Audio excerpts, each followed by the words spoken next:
This morning, we turn our attention to the life and legacy of one of the most recognizable faces in Yoruba Nollywood, veteran actor and filmmaker Taiwo Hassan, popularly known as Ogogo.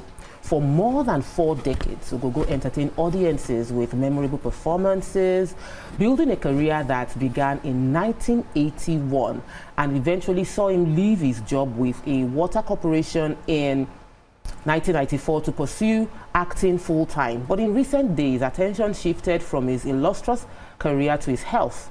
Just last week, his daughter Kira revealed that her father was battling stage 4 cancer.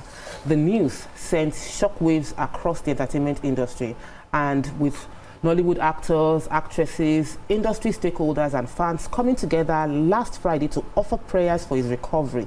Lastly, yesterday, news of his death was announced, with his daughter reportedly confirming the development during an Instagram live session. His death has since triggered an outpouring of grief from colleagues, fans, admirers who followed his remarkable journey in the Nigerian film industry. So this morning, on Your View, we are discussing Taiwo Hassan Ogogo.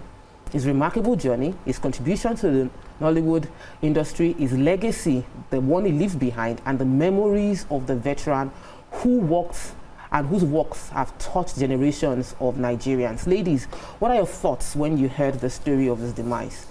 Of course, before we go into your thoughts, I'd like to invite our callers to join the conversation on 020-1635-2013. You can also tweet to us at TVC Connect #YourView, or drop a comment on our YouTube live stream at TVC Entertainment. Okay, last week we heard it was stage 4.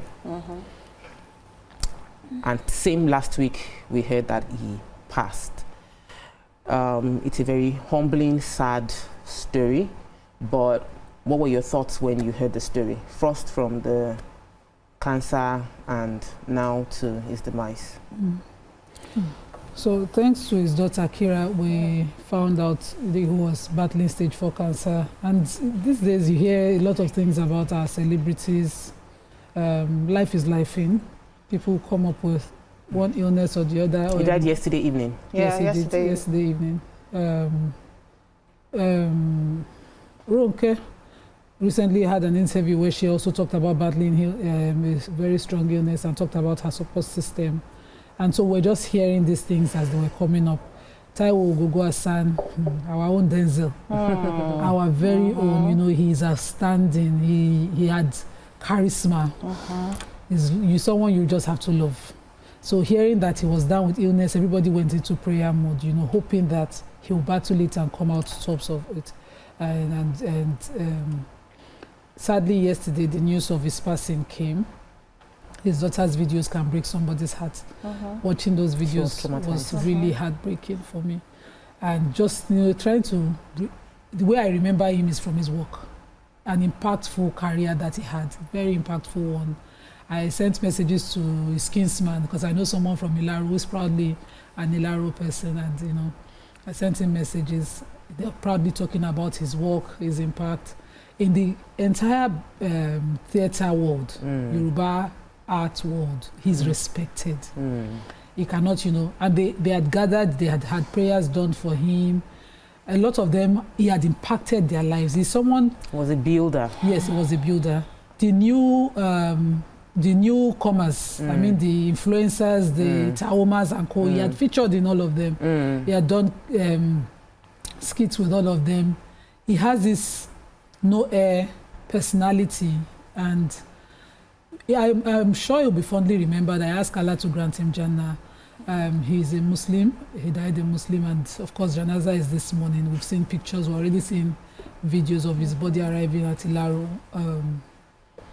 I just know that the industry will feel his loss. The gap will be huge. I saw his friend Yinka Kodri, the way he's handling it. And you know, that's how death and life gives us, you know, reminds us of what is messages. most important. Yeah, what is important. And I hope that we'll take advantage of it. You know, for me, apart from the fact that he's an amazing and outstanding actor, and I know this is like a big loss in the movie industry, when I saw the video of the first one that his daughter made, I think it sent shivers down my body.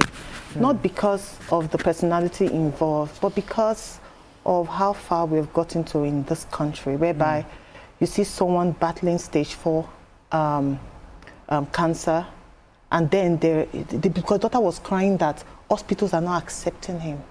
Nobody wants to treat him. And I'm like, why? I understand that when you get to stage 4, it's like what the medical term, end of life crisis. And then they have to render palliative care. Is it that we don't have like a place someone can go for palliative care? And that had to make the daughter come out to cry, to call for help. And then she's mentioned something again that they discovered 3 weeks ago that he had cancer. I saw another story that says that they've been treating him for ulcer. I don't know how credible that story was. And then I was just like, what is really happening?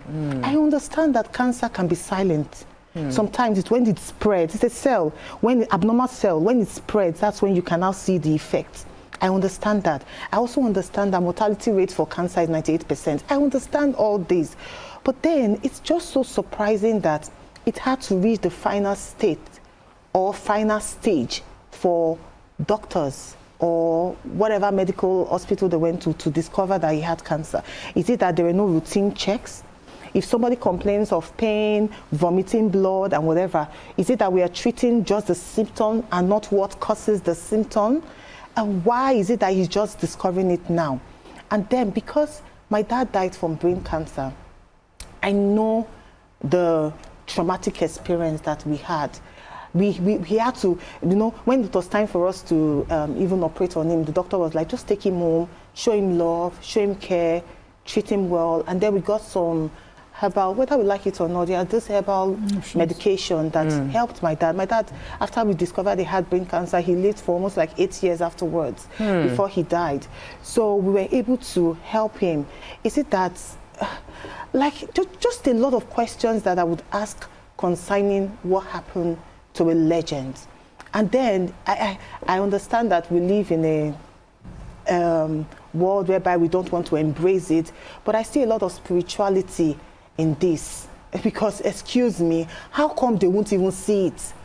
How come they did not detect it early? Just quickly. A friend of mine, 28 years old, died recently. We took him to the hospital. We did all routine checks on him. We did blood sugar tests on him, and they didn't see anything.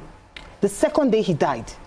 What happened? They said, oh, we discovered he had blood sugar. When you did the test initially, 2 days when he got to the hospital, you didn't see blood sugar. You didn't see that he had a spike in his blood sugar. But how come the thing just happened all of a sudden? I believe that we wrestle not against flesh and blood. I believe so. So right now, everybody needs to guard their hearts, number one. Protect your life. And just try and live healthy. A very sad death, a very, very sad death. But could it have been preventable? I don't know if you can prevent cancer. But detecting it early sometimes can actually help you to manage it before you get to that stage. Wow. When you were talking about the shock, it's very, very shocking. But I know that it was at Ujudioba.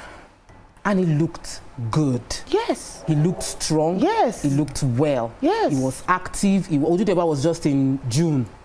And he was active. He walked. He was even, there were crowds milling all around him. He looked good. I'm sure he was even on set probably recently. So this entire thing was pretty short. It's worrisome. Maybe it's something that should be discussed further. We will continue to discuss it. But let me hear your initial thoughts, Moyo. It's really, we're sorry again about your loss. May your father soul continue to rest in peace, and Alhaji Hassan soul too. It's just, overwhelming and sad. Like, we were praying for a miracle, but I believe that a lot of us knew that once it has reached that stage 4 cancer, it's basically, by the special grace of God. But as like my friend's dad only had 3 days to live.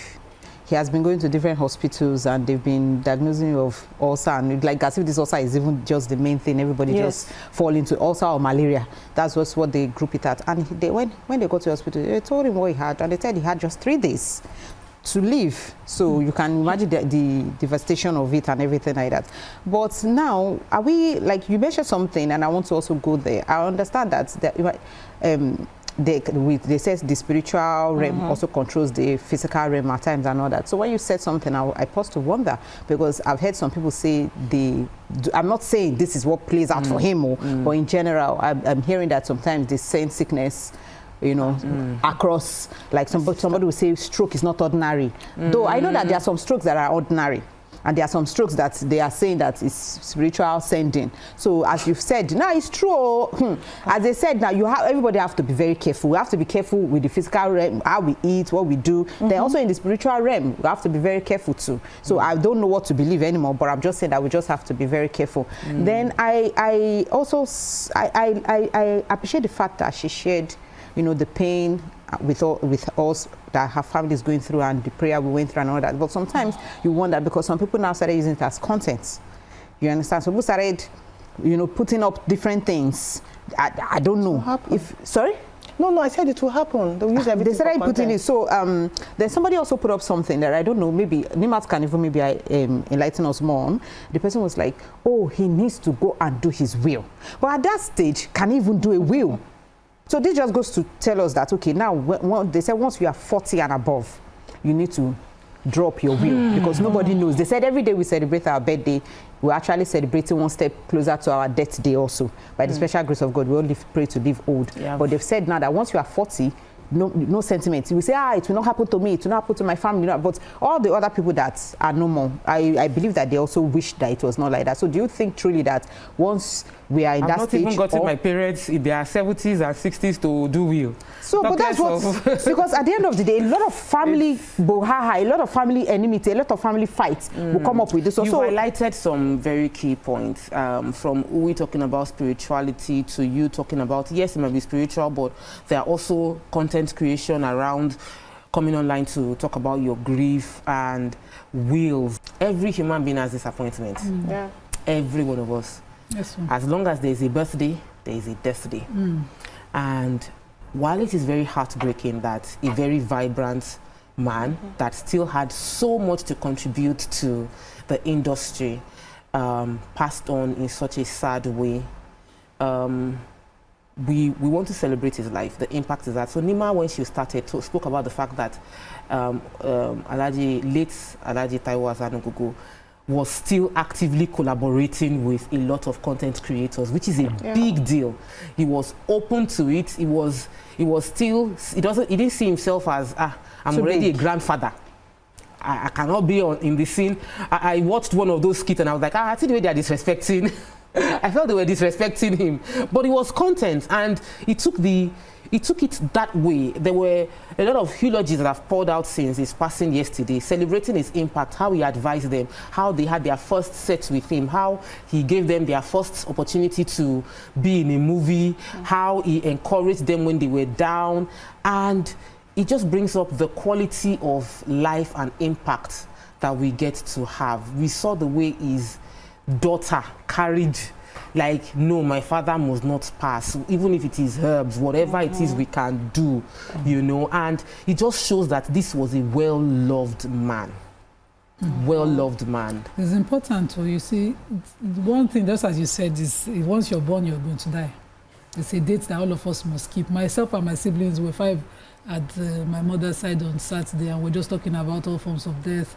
My brother was talking about how maybe the forms of contraceptives that were used could have resulted, because he was studying side effects of some contraceptives.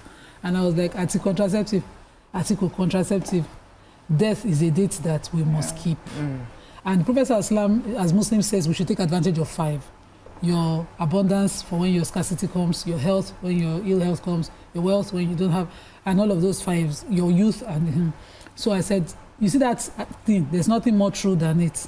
With my experience in the past month, you know, take advantage of when you have the ability to do something, because the time will come, it's a guarantee, when you would know the value of it, and you just might not have the ability to do it. I don't believe that there's somebody that has something that they don't want to do.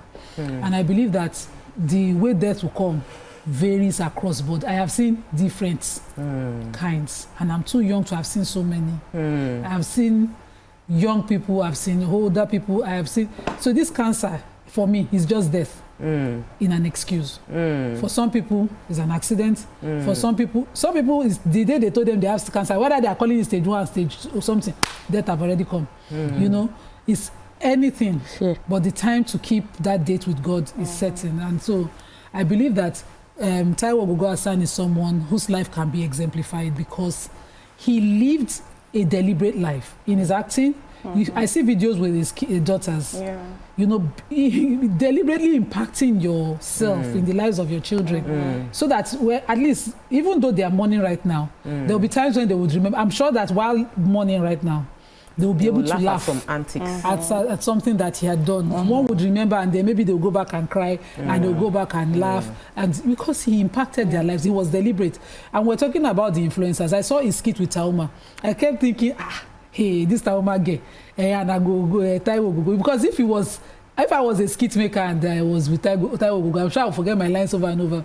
And at the end of the skit, I saw Tauma, you know, also in all of him, and, you know, missing her lines too. And it's just like that, you know, deliberately leaving a mark in people's lives is important. He's done his bit. He'll be remembered well. That's most important. Really, thank you for saying that. Let me take this call. Olaiton, welcome to the show. Good morning. Good morning. Good morning.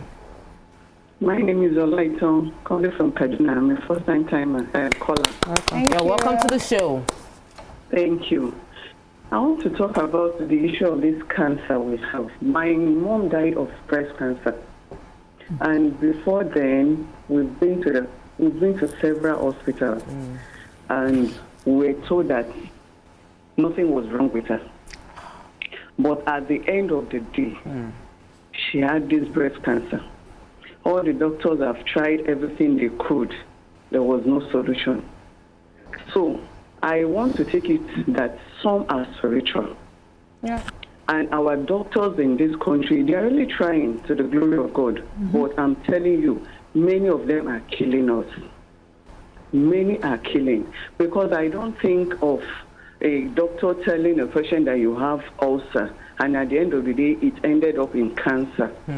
I pray that God will comfort his family and help our governors and presidents in this nation to look for a solution concerning this cancer. Thank you very much. Thank you so much. Cancer is globally battling globally, people, not just in Nigeria. But misdiagnosis. The busy doctors. Not paying enough attention. We're losing our specialists. We're losing them. TMO, we're losing our specialists. And, you know, when she was talking about Taiwo Hassan, amazing, like we said, we can talk about him from now to tomorrow. I love those movies. I love Omogeto, the role he played. I love Anikulapo, the role he played too. He's an amazing actor, like we said. But, you know, my mom used to tell me then when I was little that when a good person dies, he unravels something. And I think that his death has unraveled something that is a big issue in Nigeria. You see, she just called and said they didn't detect early that her mother had cancer. You can imagine how many people have lost their life because early detection wasn't known. We don't know his medical records. Let me clarify. I don't know his medical record if they actually detected early, but his daughter came out and said that they just knew that he had stage 4 cancer 3 weeks ago. And she said, there's something, I watched the video where she said, but if you look at my dad, he doesn't look like he's sick. He doesn't, and then it just made me remember that when my dad had brain cancer, he looked like he was sick. It's okay, I said we dealt with him for almost like 7 to 8 years. So every day you could see that he was weak, he was sick. But this man is, according to what his daughter said. No, but we saw videos. His daughter said that he was looking okay. So how come in just 3 weeks somebody died? And how come in just 3 weeks you detected he had stage 4 cancer and no hospital was willing to take care of him? Please, he's an amazing man. We are mourning his death, but we should still ask some very important question. Why couldn't they take care of him? Stage 4 cancer, is it a death sentence? It's not. Let me take today's call. Welcome to the show. Good morning today. Good morning, Tokwe. Good morning, Nima. Good morning, lady. Good morning. I just want to clarify about what lady caller said just now. Hello, are you with me? Yes. Yeah, that is spiritual. Cancer is not spiritual.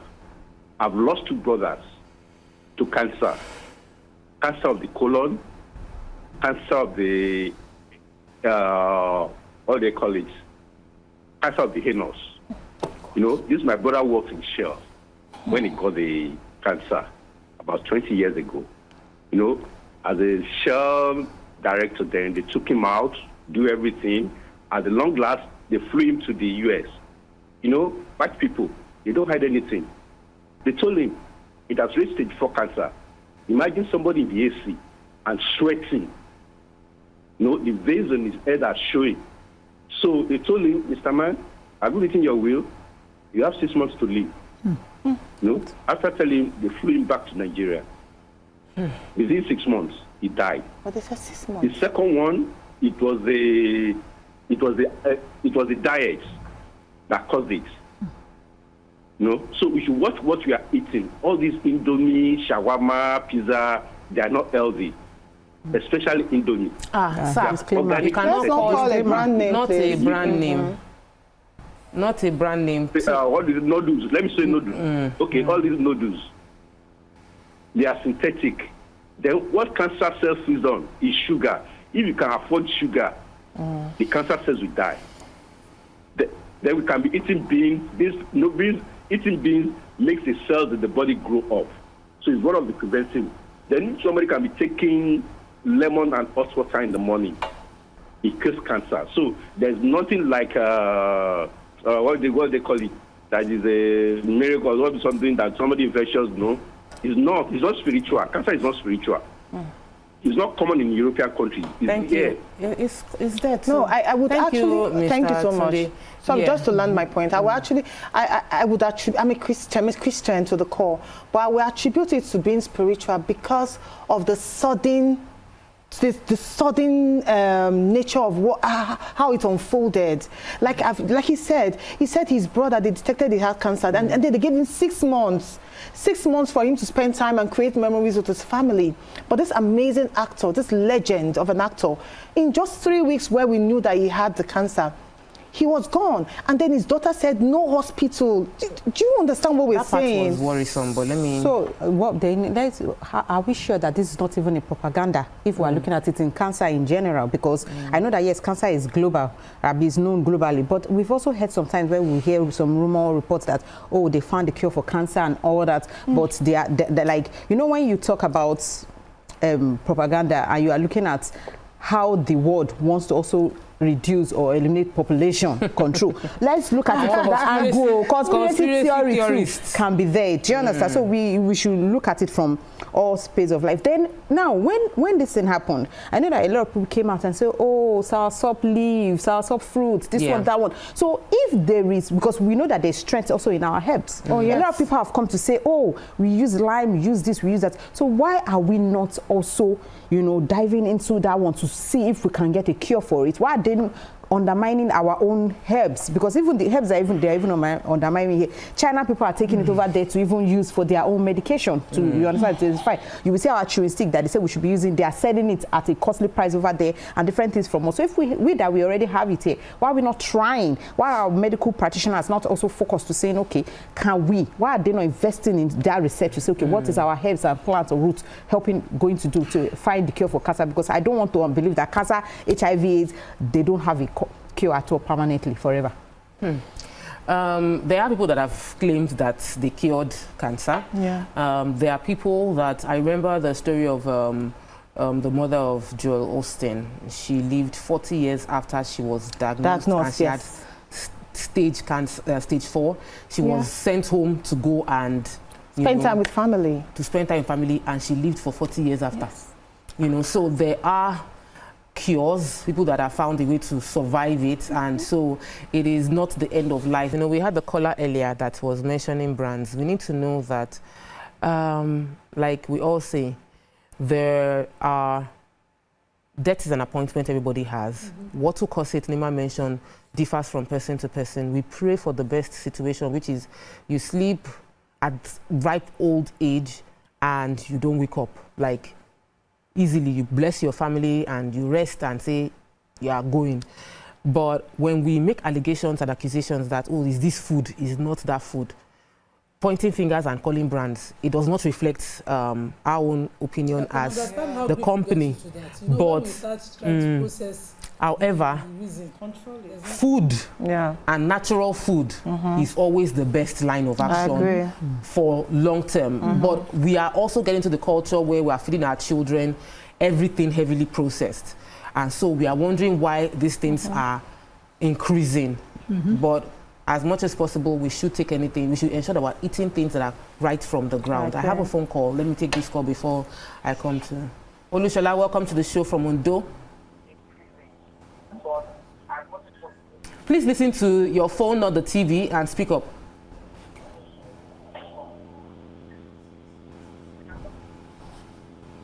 Thank you. Good morning. Good morning, sir.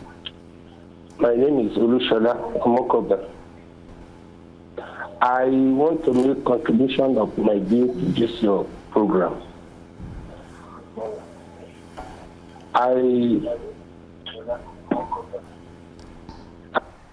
Victim of this cancer issue, how that I lost my wife to it 15 years ago.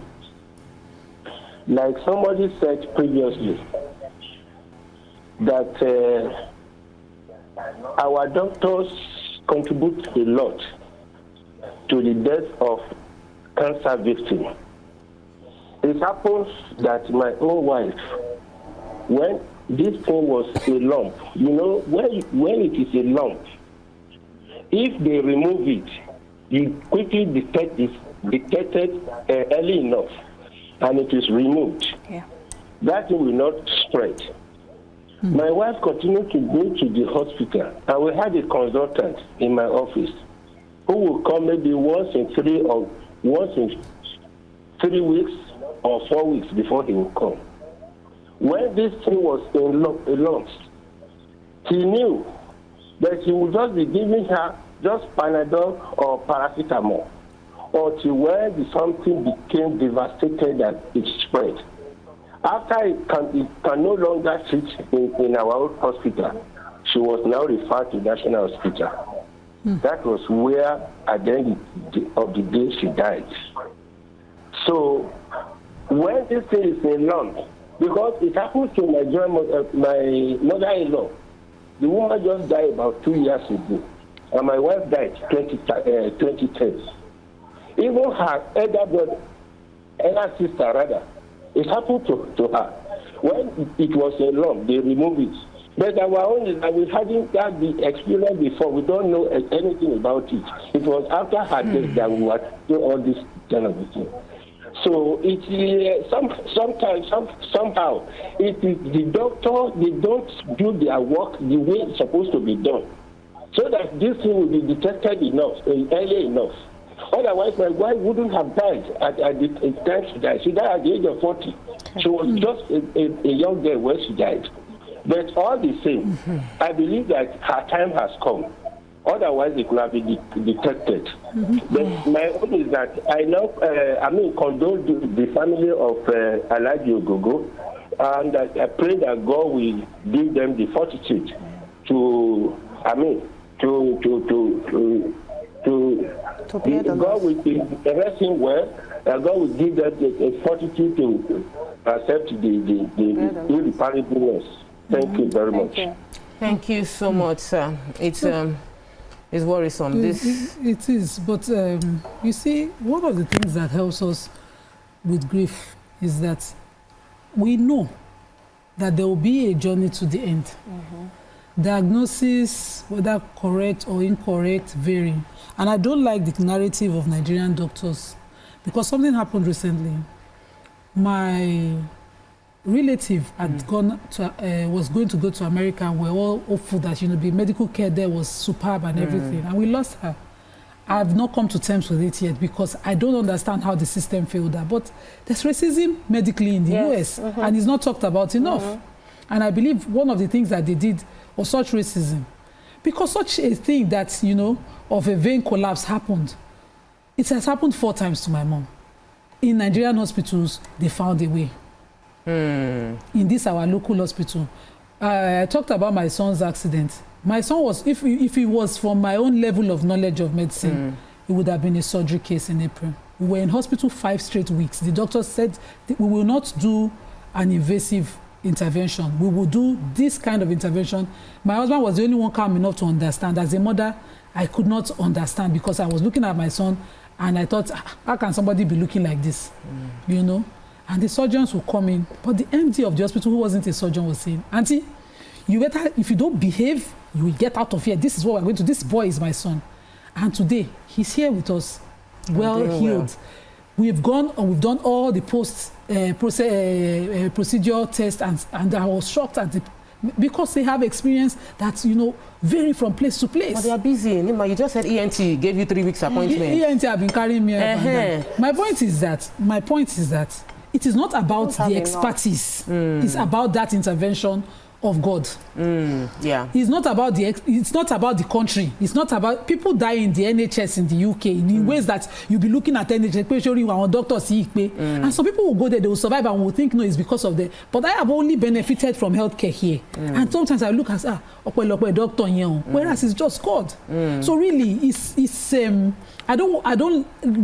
we need to do better for our healthcare. Infrastructure-wise, our government needs to spend more money. We are overwhelming our system, but not because we don't have expertise. Because these same doctors go abroad and they do better. You know, it's not about that kind of conversation. Yes, I agree with you. Let's not just say all the bags are, all the fruits in the basket are rotten. There are some good doctors, amazing doctors. And I feel that as we talk about infrastructure, we still have the personnel. We don't have enough specialists because we're losing all our specialists to overseas. All of them are going to Obodo Yibo. They are going there. So we need more specialists to actually cater to the number of Nigerians that are here. Okay. True. I don't actually believe that it's until when you are you are abroad that you will find a cure, because Chadwick Boseman, so I'm sure, you know, he had all the best care, he had the money and everything to do, but fortunately he also died from cancer. So I just feel that, you know, we should also try as much as possible to eat healthy, live right, and, you know, take our spiritual life more seriously. All right, so we wrap up this segment, and once again we'll just express our condolences to the entire family of Alhaji Taiwo Hassan, popularly known as Ogogo. We know that his soul will rest in perfect peace, and the Lord will comfort all his family and fans.